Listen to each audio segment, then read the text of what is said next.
Hi everyone, in this short tutorial video I'm gonna show you how to download and install WinRAR archive on your PC or laptop on a Windows platform. So first of all, open up new window in your favorite browser. In my case it's Google Chrome, it doesn't matter. And after that, tap on search bar and type in here WinRAR. Tap enter.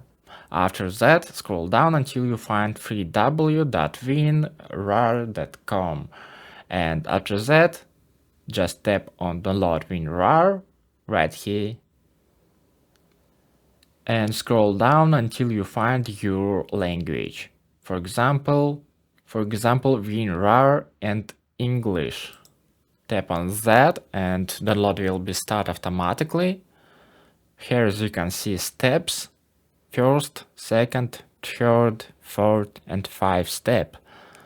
Once the download is completed, you can tap on that and just tap on run and install.